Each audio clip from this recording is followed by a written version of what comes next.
In 1934, a photograph was taken here which epitomised the extraordinary influence of one of the most provocative and uncompromising thinkers of the 19th century. It's an image of Adolf Hitler standing next to the bust of Nietzsche here in Weimar, where the philosopher lived. With chilling eloquence, this tells us what many Nazis believed, that Nietzsche was the brilliant mind, the inspiration behind the terrifying ideologies of the Third Reich. Yet if Nietzsche had been alive to see it, he would have been appalled. His philosophies were being distorted by a regime that stood for so much that he'd have loathed.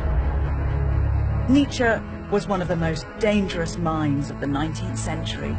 Nietzsche thinks we have blood on our hands because we haven't just killed God, we've killed that which gave our lives meaning. Nietzsche lived in a century in which Europe was witnessing unprecedented change, where the authority of Christianity was being challenged. Radical breakthroughs in science were redefining belief.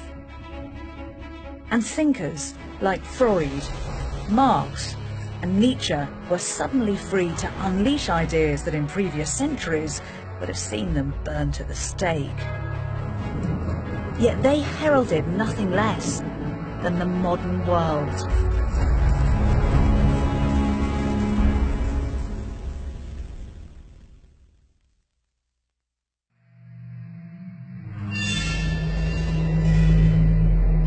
In 1882, one of the greatest minds of the 19th century predicted a crisis. One that he believed would be without equal on Earth, and which would be triggered by nothing less than the murder of God. God is dead, and God remains dead because we have killed him. What was holiest and most powerful of all that the world has yet owned has bled to death under our eyes. Who will wipe the blood from our hands? These are the visceral, challenging words of Friedrich Nietzsche. The crisis that he proclaimed was a wave of disbelief in Christianity that he predicted would crash through Europe. And the raw, brutal language that he chose to describe this death of God is a measure of just how terrifying he thought the consequence would be. For what Nietzsche saw, with disturbing prophetic clarity, was that without a belief in God, there was no authority for the moral values that had underpinned European society across 2,000 years. He was declaring our freedom from God, our mastery of our own fates. No longer controlled by divine laws, we were now liberated or condemned to create our own values. But what haunted and tormented Nietzsche was his realization that this was a freedom that came at a terrible price. The loss of religious belief would bring with it nothing less than a vacuum of meaning in human existence. It was a crisis that Nietzsche would wrestle with for the rest of his life.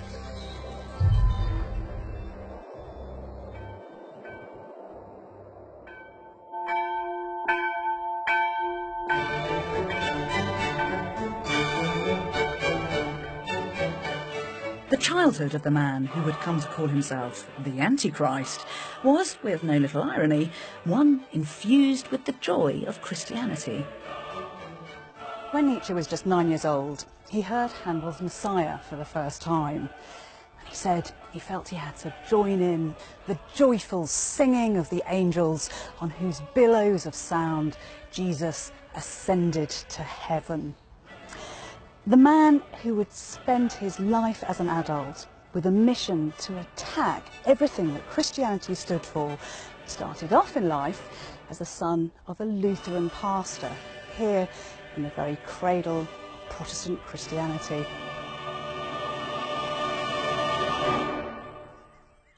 Friedrich Wilhelm Nietzsche grew up in the village of Rocken in Prussia, now northern Germany, and as a boy he was passionately pious.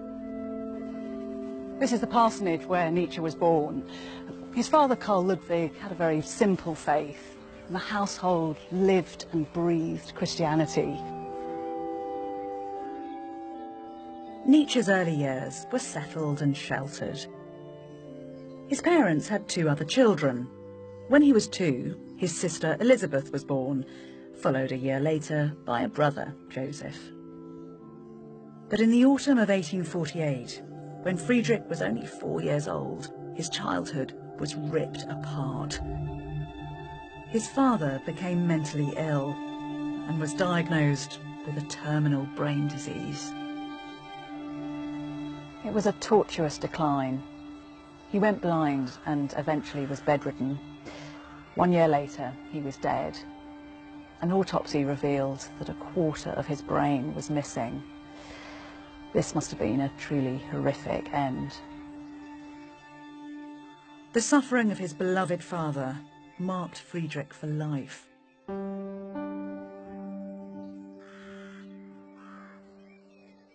As a teenager, he wrote about his father's funeral in this church where he'd once preached.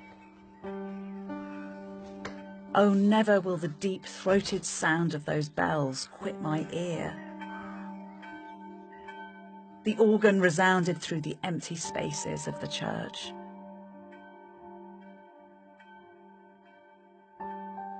For Nietzsche, the death of his father posed a profound question. Why had this God, whom his father had so loved and to whom he dedicated his life, punished a good man with such torment? It was the start of a journey into doubt that would come to define Nietzsche's life.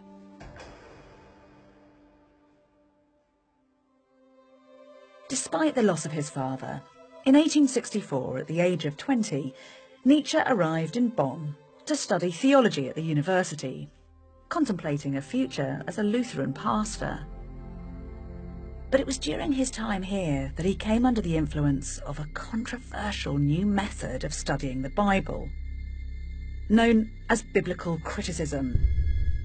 And it scandalously suggested that this sacred text wasn't a credible historical work, but largely myth. It was radically undermining the authenticity of the scriptures, and for Nietzsche, it had a dramatic impact. If his father's death and suffering had made him question the idea of God emotionally, then this gave him the intellectual grounds on which to construct his doubt. Nietzsche's loss of belief caused an immediate rift with his family. At Easter, he refused to attend church, crushing his mother's dreams that he would follow his father to the pulpit. And his sister, who'd always hero-worshipped her brother, found her own faith thrown into chaos. But for Nietzsche, his journey into doubt wasn't just a source of hurt for those close to him. It was the start of an all-consuming dissection of the moral and religious beliefs with which he'd grown up. He began to regard Christianity not just as a faith regretfully lost, but as a pernicious influence that encouraged an unhealthy disengagement from the world. Christian teaching, he argued, focused on the next life, with disastrous consequences. Earth became a place of bleak exile from God. Life was a thing of pain and suffering, to be endured, not celebrated. And this emphasis on the life to come robbed the here and now of its sublime meaning. This was a conviction that would dominate his life and his work for the next 2 decades. Rejecting Christianity forced Nietzsche to flee his theological studies and to seek out a new direction.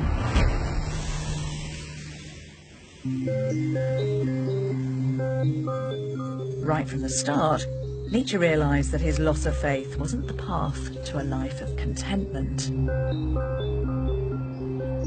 In 1865, Nietzsche wrote to his sister and said, "If you wish to seek peace of mind and happiness, then believe. If you wish to be a disciple of truth, then investigate." Nietzsche was living in an age dominated by the rise of science, where the search for objective truth was all-consuming. But what Nietzsche saw with searing clarity was that the triumph of objectivity deprived humanity of something fundamental. Without Christianity, there was no set of binding moral rules by which we could all live. There was no solution to man's fear of death. And perhaps most importantly, with eternal salvation no longer mankind's prime goal, life itself didn't have a higher spiritual purpose. It was to finding new meaning in a godless universe that Nietzsche now dedicated himself.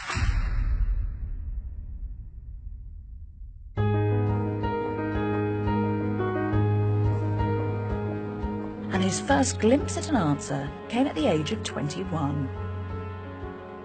He decided to become a student of philology, the study of the ancient civilizations and the philosophies of Greece and Rome. And he was in a bookshop when he came across a work that would influence the way he thought and acted for the next decade.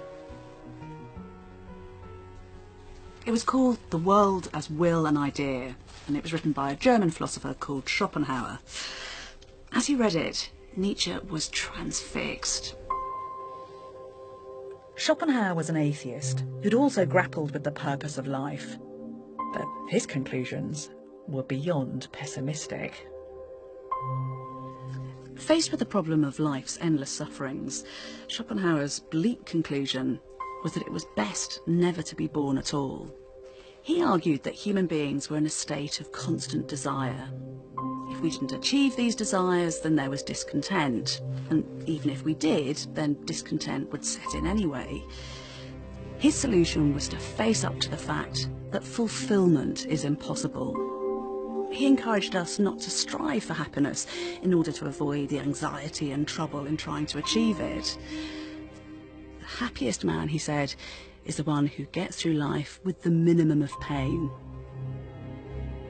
Nietzsche said it was like looking into a mirror that reflected the world, life, and his own mind with hideous magnificence.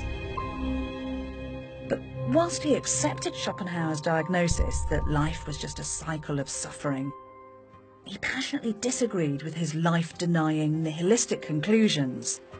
The idea of giving up on life and the pursuit of one's desires.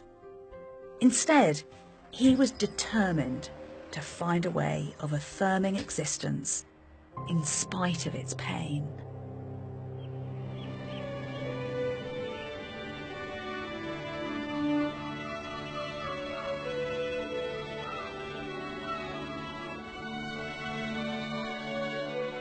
In 1869, the brilliant Friedrich became a professor of philology here at Basel University at the age of only 24, the youngest in its history. With his first book, which he wrote while he was here, he began to gain a reputation as a radical and subversive thinker. In his work, which he called The Birth of Tragedy, he started to grapple with the issue of how to deal with suffering in a world devoid of God. And for inspiration, he turned to the ideas of the Greeks and a new focus of his devotions, the German composer Richard Wagner.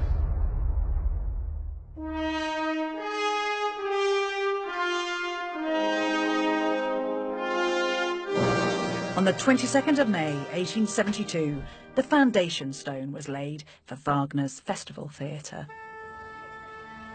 One of the guests at the ceremony was Nietzsche. The two men had met 6 years before when Nietzsche was just a student, and immediately he was smitten. Wagner became both an obsession and an inspiration.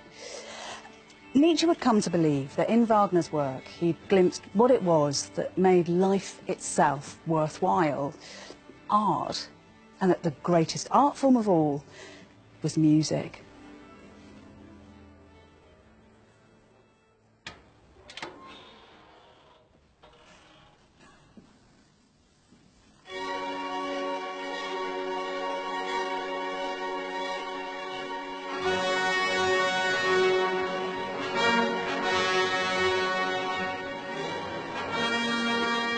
Nietzsche believed Wagner to be an artistic genius whose music was going to bring about a cultural rebirth based on the classical Greek model of tragedy.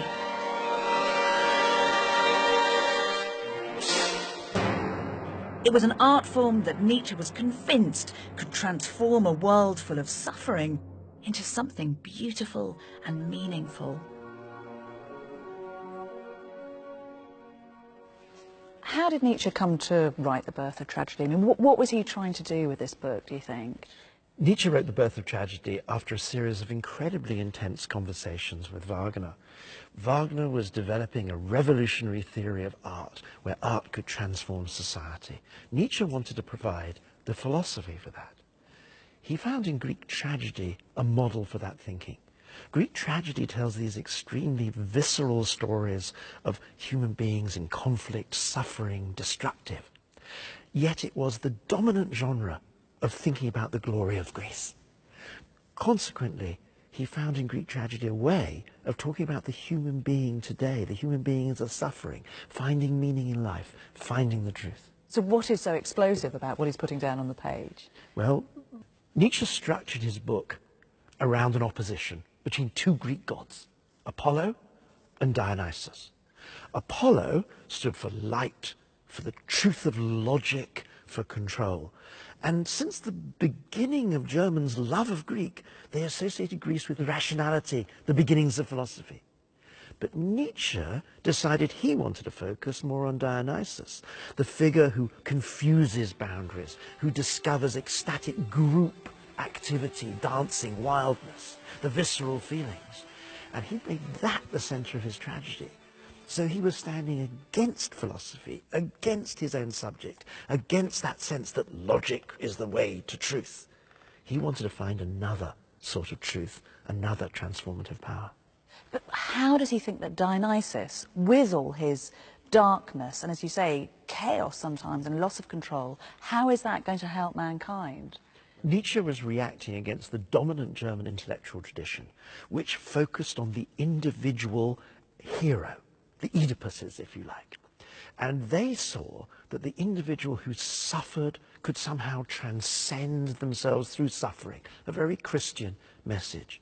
Nietzsche reversed that and saw instead that the individual somehow lost themselves in the collective and found in a group experience an ecstatic, transformational experience. And that's what he saw in Wagner's music, and that's what he saw in tragedy. So that somehow the suffering that was everybody's condition was transformed through this ecstatic experience into an affirmation of life. This life, here and now. It's a bit like that sense of a rock concert. Okay, the idea that you lose yourself in this great ecstatic collective experience. And one should never forget that opera in the 19th century was the rock music of its time, and Wagner was the rock icon of his day. And Nietzsche believed that's a way that society could be transformed, through a sense of the collective experience from which you could go out and change the world. Wagner's theatre was a temple to his brilliance, but it was also the place where Nietzsche fell violently out of love with his hero. When Nietzsche came here to watch a performance of Wagner's opera The Ring, he hated what he found. Rather than a place of revolution, the theatre was stuffed with the great and the good of Europe. And the man that he'd revered as a radical, who he thought would catalyse the birth of a brave new world, was just the hero of a self-satisfied festival of opera, revelling in his own glory. Nietzsche stormed out of the theatre mid-performance. It marked the beginning of the end of their friendship and a new phase in Nietzsche's philosophical quest.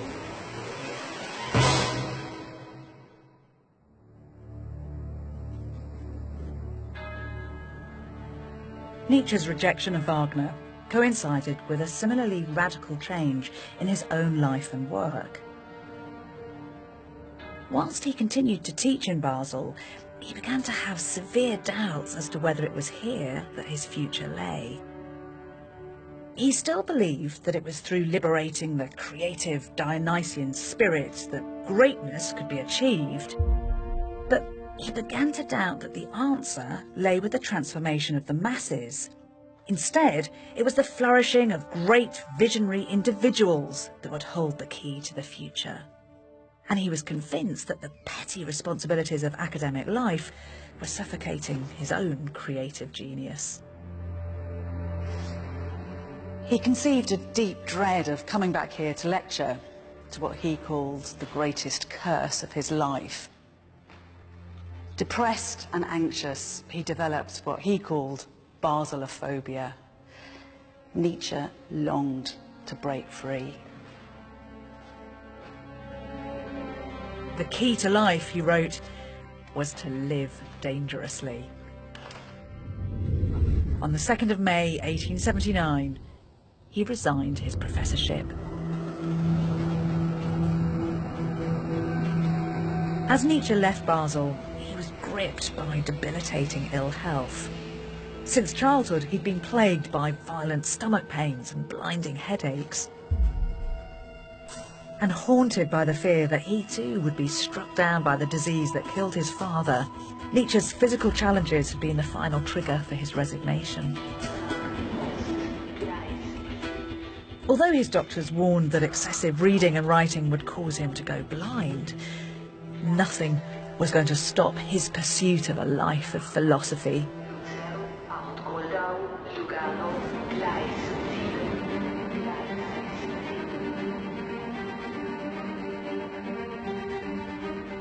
Nietzsche began to crisscross Europe, staying in hotels and guest houses in climates that alleviated his medical symptoms. He would spend the rest of his sane adult life in a state of nomadic solitude. You can just imagine him, ill, troubled, increasingly isolated, and yet with this extraordinary mind for company. Over the next decade, the ideas and thoughts that poured onto the page were simply astonishing. His ill health would mean that he could only write in bursts of 20 minutes at a time, so his books were full of incisive aphorisms, pithy statements, rather than long philosophical treatises. And it was on a train in 1881 that he was told about somewhere that would provide the inspiration for many of these great works. A fellow traveller recommended that he visit a place called Sils Maria, just a tiny little farming village in the Swiss mountains. He followed their advice and discovered the place that would become his spiritual homeland.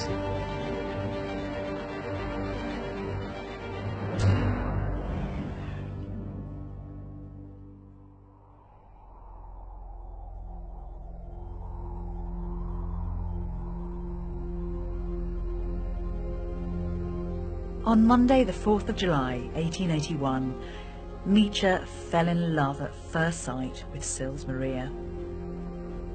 Its mountains and forests inspired his most life-affirming ideas. Its beauty reinforced for him the sheer magnificence of existence. And it was on one of his walks here, a month after he'd arrived, that Nietzsche had what he believed was the most important thought he'd ever conceived. He was walking by this lake when he stopped next to this rock and suddenly had a vision. This was a thought experiment that Nietzsche believed would help us all to analyse every action, every decision of our lives, so that we could live those to the full. This was his question. If a demon were to whisper in your ear that you had to live your life as lived, time and time again throughout eternity, with all the pain and with all the greatness, would you fall to the ground and gnash your teeth and curse that demon? Or would you say that he was a god and that his utterances were divine? It was an idea that became known as the eternal recurrence of the same, and it formed the very essence of Nietzsche's attitude to life, to both its joys and its hardships. Nietzsche believed that even though we all have things that we might consider failures, the breakup of a relationship or the death of a loved one, we should be happy to relive those events too. Just as a pianist learns to master improvisations, so we should learn to incorporate mistakes and imperfections and sorrows into the beauty of the whole. We should construct our lives so we are our own heroes. Basically, we should decide who we want to be, how we want to live our life, and then love the choices that we've made, so that the thought of reliving our existence, for good and for bad, can be greeted with a life-affirming yes. The Eternal Return was an exuberant and optimistic embrace of life. Suffering wasn't something that you had to be redeemed from, as Christianity taught, or avoided at all costs, as Schopenhauer argued. Instead, it was to be embraced, mastered. To live life most fully, one had to risk suffering and overcome it. What doesn't kill you makes you stronger is one of Nietzsche's most iconic phrases, and it was one that he himself was just about to have to put to the test. The philosopher was about to face one of the greatest disappointments of his life.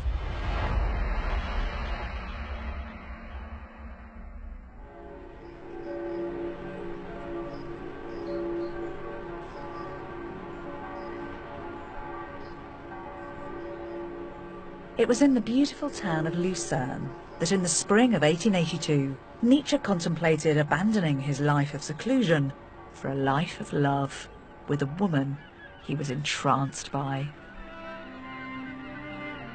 Her name was Lou Salome. She was 21, Russian-born, clever, beautiful, and fascinated by his ideas. Nietzsche was lost. Nietzsche and Lou spent hours walking together, discussing philosophy, absorbed in their own world. And Nietzsche brought her here, to what was known as the Lion Garden in the centre of Lucerne, to propose. He'd already asked for her hand in marriage once before through his friend Paul Ray, and she'd refused. Convinced that Ray hadn't done the job properly, Nietzsche was determined to try again. But Salome just wasn't interested in a conventional relationship.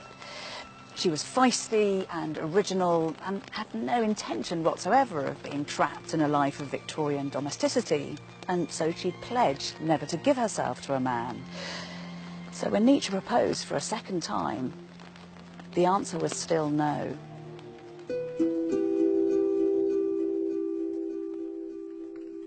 He was devastated by the rejection, made worse by the fact that his meddling sister Elizabeth was jealous of Lou's youth and wild charm and determined to disrupt any potential romance.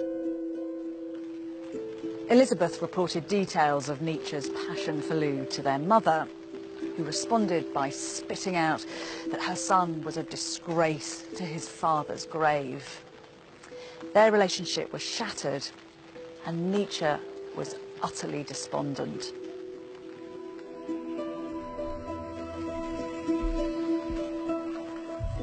What followed was one of the most miserable periods in his life, but one in which he had the chance to test his own philosophy of suffering.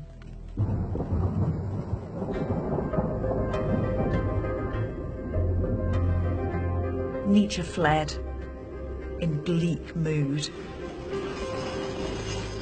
His books weren't selling. He was in bad health and often suicidal. In March 1883, Nietzsche wrote, "In the deepest part of me, an immovable black melancholy holds sway. I cannot see even a reason to live beyond 6 months." He realised that this was a true test of his own ability to face suffering and to overcome it. "I'm exerting every ounce of self-mastery," he wrote. "Unless I can discover an alchemical trick to turn this muck into gold, I am lost." But in the depths of his misery, he poured himself into writing a new book, one which would prove him to be just such an alchemist. It was the work that he considered to be his greatest. Thus spoke Zarathustra.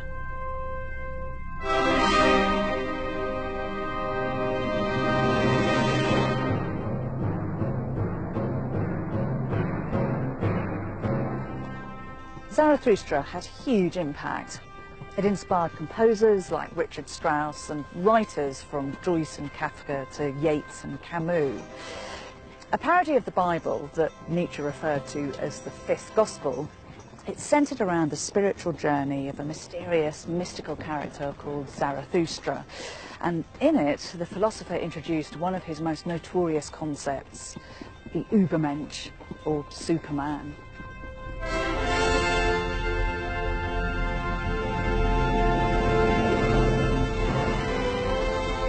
The book is a parable on the importance of self-overcoming. The imagery is of the mountains, and the figure of Zarathustra echoes Nietzsche himself.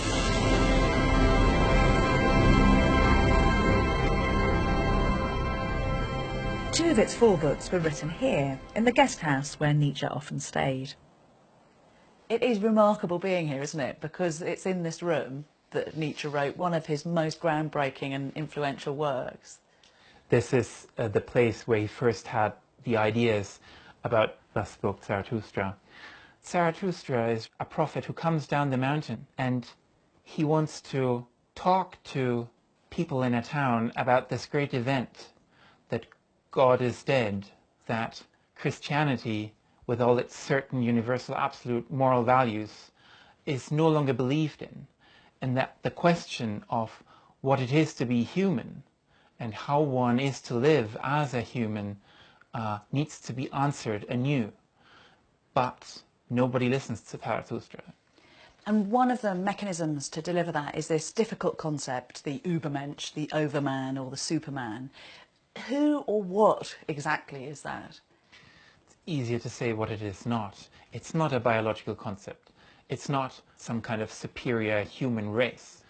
An Übermensch is someone who is no longer reliant on inauthentic external goals society gives him or her, parents, religions. It's someone who is able to commit to goals that you set yourself. You offer humanity goals, and Nietzsche thinks it's a terrifyingly difficult task because the guidelines are missing. There are no blueprints. And whilst you full well know that whatever task you set yourself isn't universal, isn't good for all, it's nevertheless one you commit yourself to. It's one you strive towards. The Übermensch is someone who can shift and see that the responsibility and the joy of creating life lies not with some transcendent God, but lies within oneself. In pouring himself into writing Zarathustra, Nietzsche not only gave his own life meaning in the face of suffering, but he also began to see that suffering itself was the key to unlocking the elusive secret of happiness. So what do you think happiness is for Nietzsche? We traditionally see happiness in opposition to pain, exertion, suffering, etc. For him, that is not the case. It's striving towards something. It's suffering through that great task you've set yourself. So just flying up onto the summit of a high mountain in a helicopter will not give you the kind of feeling of happiness that you experience when you have spent 15 days walking towards the summit. It's overcoming obstacles that resist you achieving that goal that is part of the experience of happiness. So it's not just pleasure but pain that can be happiness. Pain is almost an enabling condition for happiness.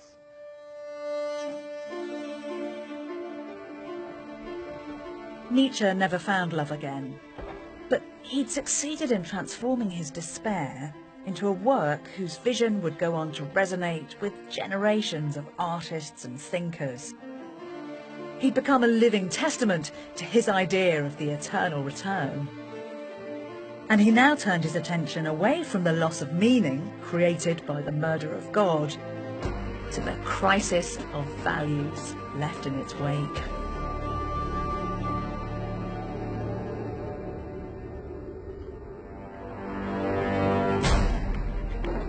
Nietzsche continued his restless journeying around Europe. Although his health was deteriorating, it didn't stop him from writing a subversive work called Beyond Good and Evil.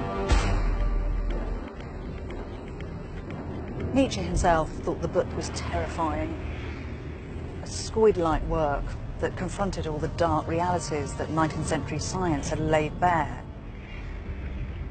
He couldn't find anybody to publish it, so he paid for it to be printed himself. And when it was released in 1886, the reviewers hated it. They described it as dangerous dynamite. Both this book and his next, The Genealogy of Morality, were fired by Nietzsche's utter dismay at the persistence of Christianity's moral values. Whilst many 19th century intellectuals had rejected the faith, they maintained its values. For Nietzsche, this was a catastrophe. For him, they no longer just lacked divine authority, they were a threat to the future of humanity itself. Why should we try to understand this book of his, Beyond Good and Evil, if we're going to try to understand Nietzsche? Well, this is a book where he really begins his incredibly intense campaign against Christianity. And he says the real logic of Christianity is a hatred of our own human, all-too-human nature. That is, we have various drives, according to Nietzsche, sexual drive, aggressive drives, drives to dominate. And Christianity says those drives are an affront to God. We need to push those drives down. But for Nietzsche, that means we need to push ourselves down. So he thinks that Christianity teaches us kind of a self-evisceration, a self-hatred. That is his critique of Christianity. And what does he think is wrong with a fundamental Christian moral value? Well, he looks at Christianity and he very disparagingly calls it slave morality. And he calls it slave morality because he thinks it's a morality that is focused on the worst off. That is, the slaves of ancient Rome, who were the weak ones and needed a religion that gave them a sense of meaning, a sense of power. But they had no power in this world, so they try to, he says, and he puts it so powerfully, they lie their weakness into a strength. So he thinks these Christian values, humility, poverty, meekness, he thinks these are values that make it safe for the weakest in society. But he thinks eventually, when these values triumph and become everyone's values, they inevitably make forward mediocrity. But his criticism of the weak really troubles me, because these are works that have no time, it seems to me, for the weak, for compassion. Yeah, it's not that Nietzsche thought we should step on the weak. What he thought is we shouldn't be obsessed with the weak. And that's so strange to us, because we think, and what's wrong with compassion? But he did have a problem with compassion. Is this one of the reasons that he's so anti the emerging isms of the day, so socialism, communism? Well, a lot of communists, a lot of socialists may no longer believe in God, but they still have this core Christian value of compassion. And Nietzsche says when you're obsessed with compassion, when you're obsessed with how the worst off are doing, that gets you into a mentality where what is valued is contentment. He calls that herd happiness, and he says that is only worthy of animals. We are worthy of so much more. And he says if you gear everything to making the worst off as well as possible, you take your eyes off the idea of the great individuals who often are extremely egotistical. We would say selfish. But he says they need that selfishness to make their achievements, because it's their achievements that really drive civilization and culture at its highest peaks. Christian morality was something that Nietzsche believed was positively dangerous for the future of mankind. If humanity was to survive, it needed the great individuals, the very geniuses that he thought the slave morality of Christian culture was holding down. But there was a system of values that he did admire. He also talks about master morality. What's going on there? He's hearkening back to the world of the ancient Romans and the ancient Greeks. They were both massive slave-owning societies. But he said these people were masterful in a way that with their gods, they celebrated themselves. Like someone like Achilles, the great warrior, he could worship Ares, the god of war. But in doing that, he was worshipping himself. So he says the masters have a religion that affirms themselves, whereas the slaves have a religion of Christianity which actually disavows their nature. The master morality of the Greeks, as Nietzsche saw it, glorified ambition, strength and power, and despised compassion. Nietzsche was convinced that a revision of moral values was needed for a post-Christian future, and that such a morality needed moral legislators. In his letters, he announced that his next task was a magnum opus, in which he would lay out a new value system to fill the void. But it wasn't to be.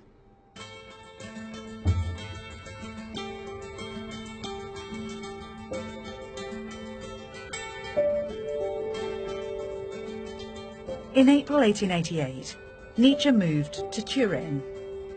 This would be his home for the rest of his sane life. When he arrived here, he was at his most brilliantly productive. In an almost constant state of euphoria, he produced 4 books in a year. And as he walked through the city, he said he felt like a god.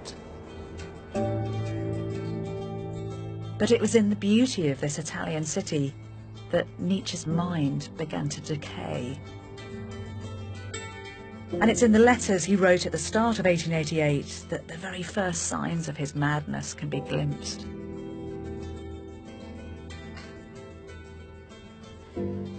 These letters give us a troubling insight into Nietzsche's state of mind at the time. Rather than the brilliance that once poured onto the page, these are bizarre and deranged. Here he's writing to Bismarck, one of the most powerful statesmen in Prussia, but he signs himself the Antichrist. On others he calls himself Dionysus, the Greek god. And here he simply ends, the crucified one. Nietzsche had megalomaniac tendencies, claiming that he was preparing an event which had the potential to split the history of humanity into 2 halves. The owners of the house where he was staying were alarmed by his ecstatic piano playing, and sometimes they could just about make out that he was leaping about his room, stark naked, yelling as if he was recreating a Dionysian orgy.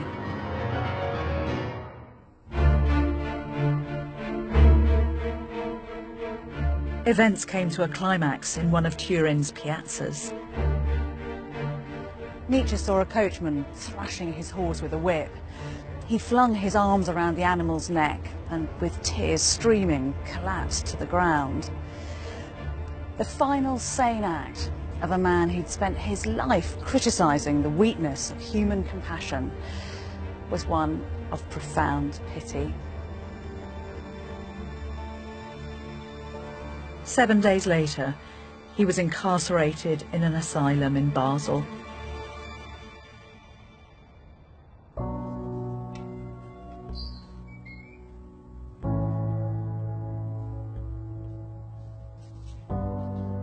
Nietzsche never regained his sanity. At the age of 44, one of the most searing philosophical minds in human history, had disintegrated. For the next decade, until his death in 1900, he'd write nothing. When he arrived at the clinic, the friend who brought him wrote, "He suffers from delusions of infinite grandeur. It's hopeless. I've never seen such a horrific picture of destruction."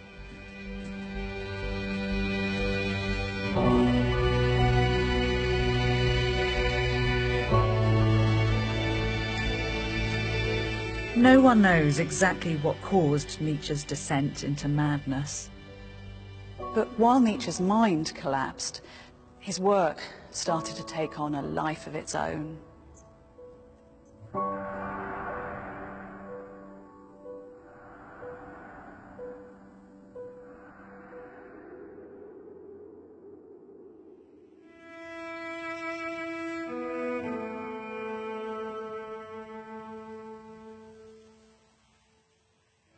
In 1897, Nietzsche was brought here, to his sister Elizabeth's house, to live out his remaining years.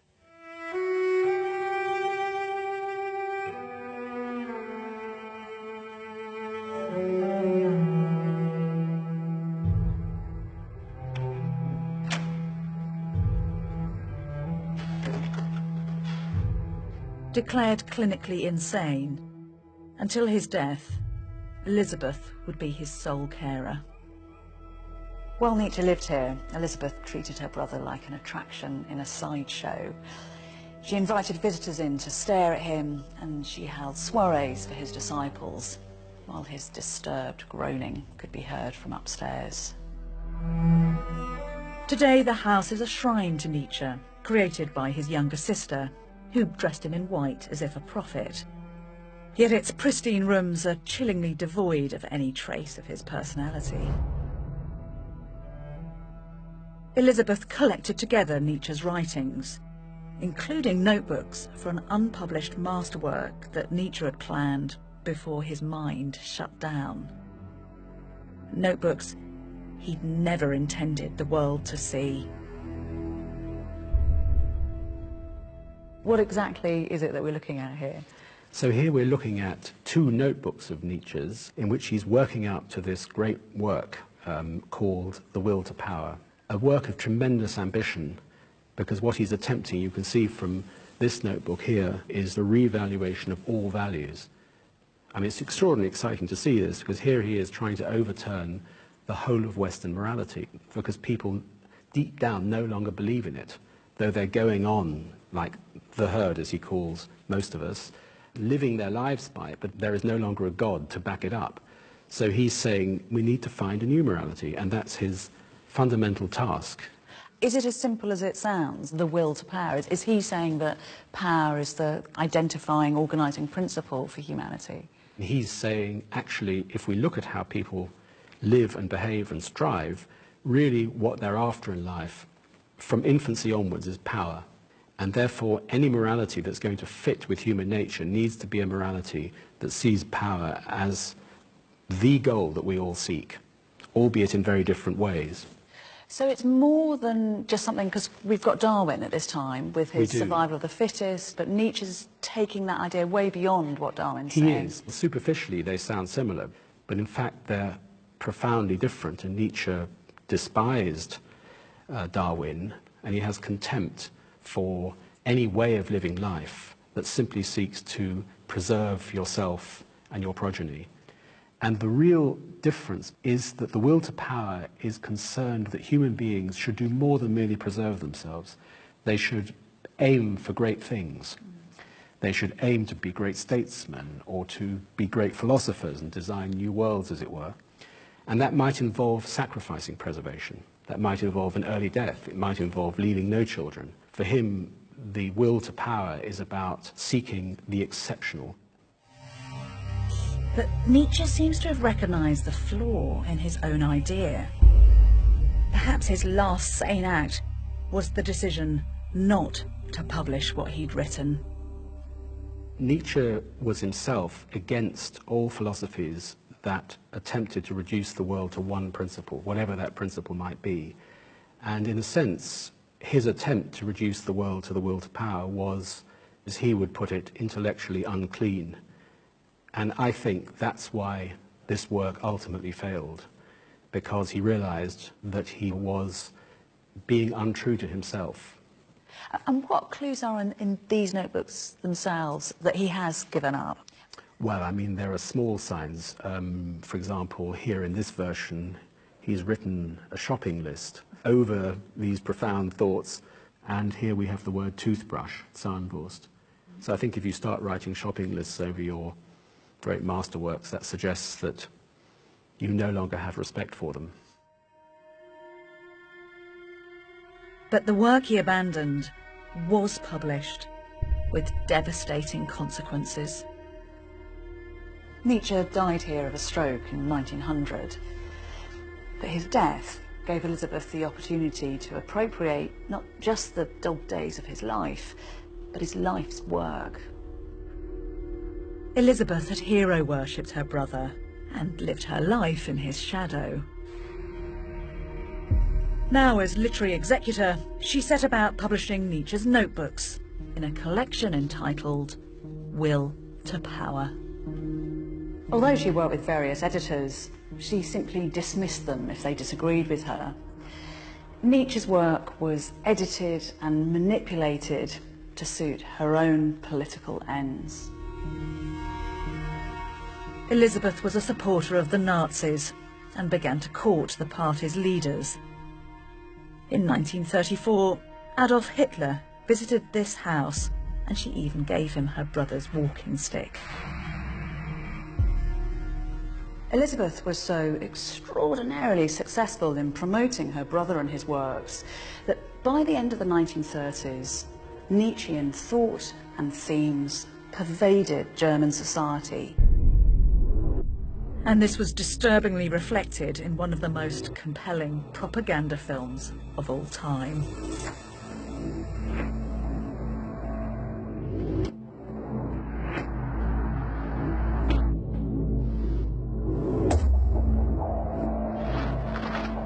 In 1934, Nazi supporters gathered in Nuremberg to hear their leader speak. It was a moment captured in a film commissioned by Hitler himself. Terrifying, electrifying, the words and rituals of the Nazis echo Nietzschean thought. It was called Triumph of the Will.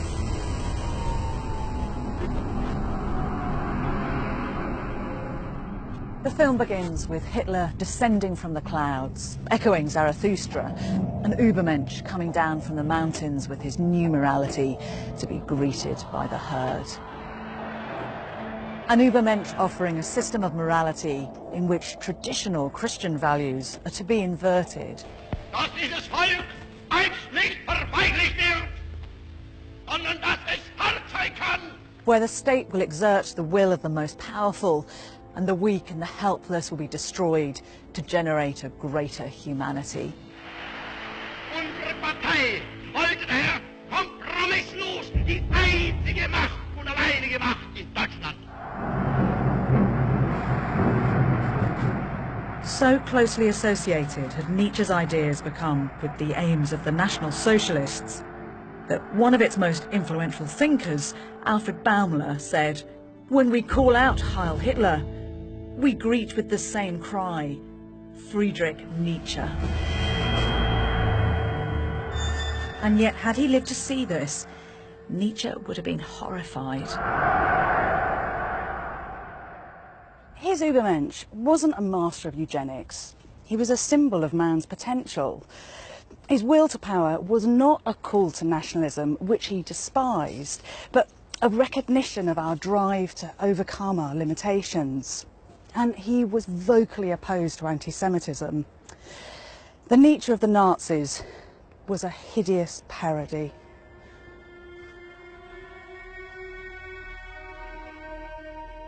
Just months before his final collapse, Nietzsche wrote, "I confess that the deepest objection to the eternal recurrence, my truly most abysmal thought, is always mother and sister." How prophetic his words turned out to be. And yet perhaps the blame for his misuse is not entirely Elizabeth's. Nietzsche would never have advocated Hitler's final solution, but he was naive if he thought that his work would not be misunderstood. Evil loves nothing better than a void, and the philosopher's clever, ambiguous aphorisms could easily be put to the service of evil. Even when he was entirely sane, Nietzsche said that bad would be done in his name. The sister and the brother must share responsibility for the life that his work took on after his death.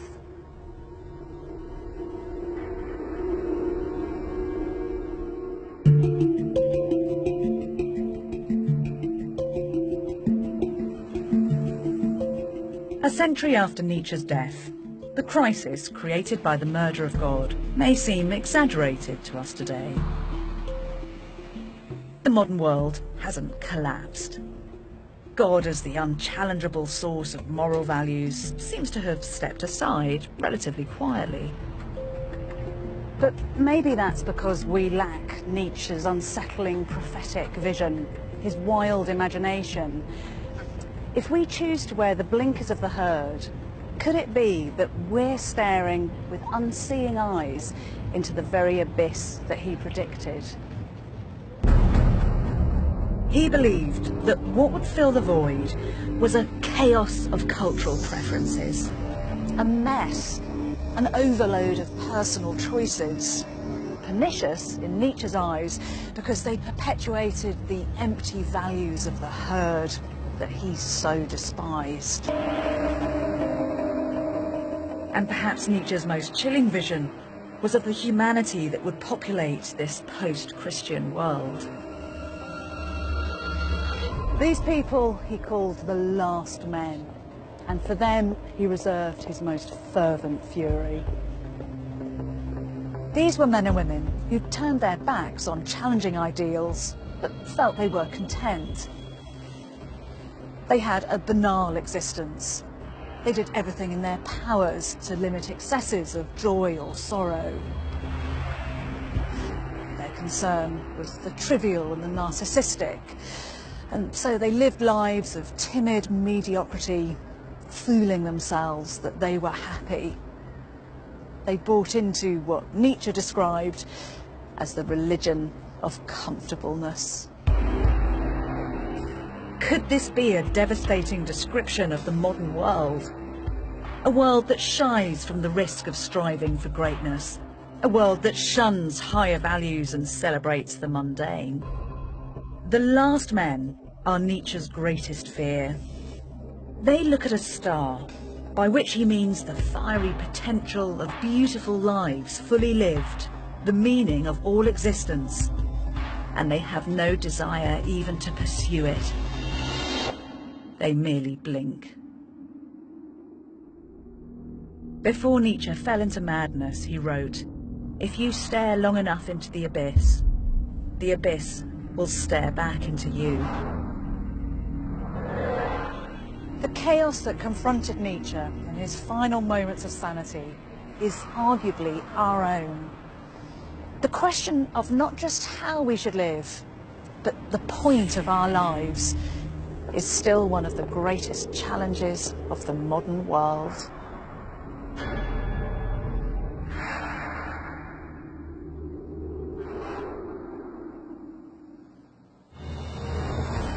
If the mind of Nietzsche has made you think, then explore further with the Open University to discover how other great minds have influenced our world today. Go to the address at the bottom of the screen and follow the links to the Open University.